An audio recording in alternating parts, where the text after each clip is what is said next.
Selamat pagi, siang, sore, dan malam teman-teman semua.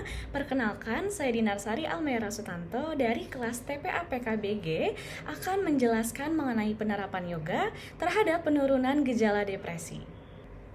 Aku yakin teman-teman pasti sering mendengar kasus mengenai bunuh diri yang ada di Indonesia.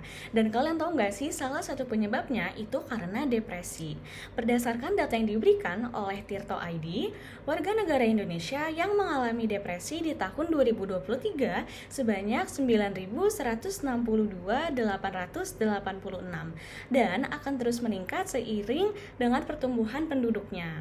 Seperti yang kita ketahui, banyak sekali faktor yang dapat membuat seseorang mengalami depresi, seperti usia, jenis kelamin, masalah finansial, pendidikan, kepribadian, faktor lingkungan, dan lainnya. Bahkan terdapat studi yang mengatakan bahwa perempuan memiliki resiko depresi 2 kali lebih besar loh dibandingkan laki-laki.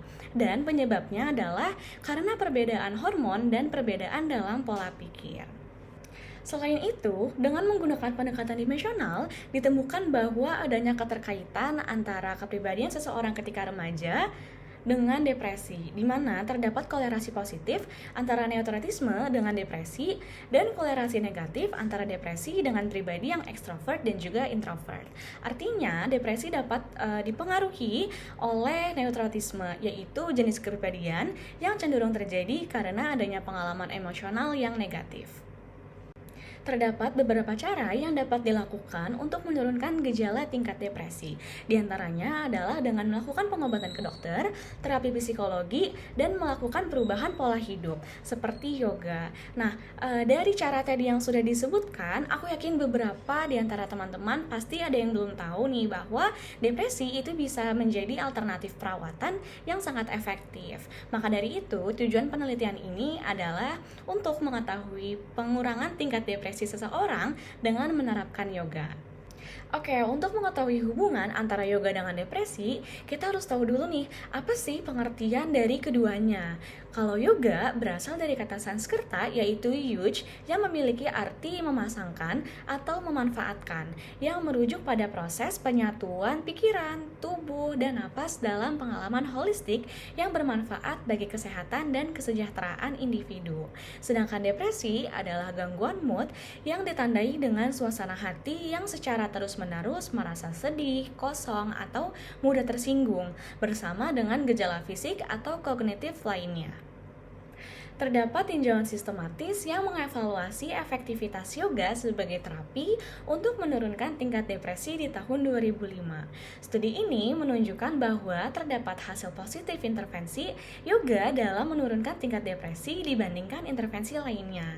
Dalam studi ini juga mengidentifikasi variasi dalam efektivitas intervensi tergantung pada jenis yoga, durasi praktik, dan tingkat keparahan depresi peserta, di mana variasi intervensi yoga yang digunakan dalam studi juga menunjukkan hasil yang positif di berbagai tingkat keparahan depresi.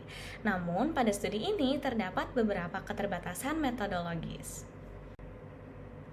Selain itu, penelitian yang dilakukan oleh Braj and Sharma di tahun 2017 memperkuat bukti intervensi yoga dalam mengobati gejala depresi.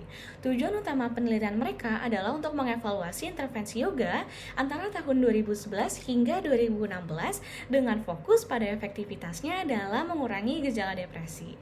Metodologi tinjauan ini menggunakan berbagai jenis yoga seperti yoga hatha yang paling sering digunakan. Penelitian ini menunjukkan bahwa intervensi yoga terbukti efektif dalam mengurangi gejala depresi di berbagai kelompok demografis, mencakup wanita hamil, pasien dengan nyeri kondisi kronis, individu yang didiagnosis dengan depresi, serta kelompok umur dewasa dari berbagai latar belakang geografis dan sosioekonomi. Di tahun 2010, Mehta dan Sharma menekankan efektivitas yoga sebagai terapi komplementer untuk depresi klinis. Penelitian ini menggunakan metode kualitatif yaitu pretest dan potest, quasi-eksperimental, dan juga uji coba secara random. Mereka secara sistematis mereview penelitian untuk menentukan sejauh mana yoga memberikan manfaat bagi individu yang menderita depresi. Meskipun terdapat keragaman metode dan populasi yang diteliti, temuan umumnya menunjukkan bahwa praktik praktik yoga secara konsisten dapat memberikan efek positif dalam mengurangi gejala depresi, yang membuka peluang untuk penelitian lebih dalam mengenai mekanisme yoga dalam memengaruhi aspek psikologis dan fisiologis individu. Oke, di sini aku mengambil salah satu contoh demografi, yaitu lansia yang melakukan yoga secara rutin untuk menurunkan tingkat depresi berdasarkan data dari Jurnal Keperawatan Jiwa di tahun 2021. Pada tabel 2, ditunjukkan persentase depresi ringan dan depresi sedang yang dialami oleh lansia sebelum melakukan senam yoga secara rutin, di mana sebanyak 12 responden yang mengalami depresi ringan memiliki persentase 75%, sedangkan 4 responden yang mengalami depresi sedang memiliki persentase sebanyak 25%. Sedangkan pada tabel 3 menunjukkan persentase depresi ringan dengan depresi sedang yang dialami oleh lansia setelah melakukan senam yoga secara rutin.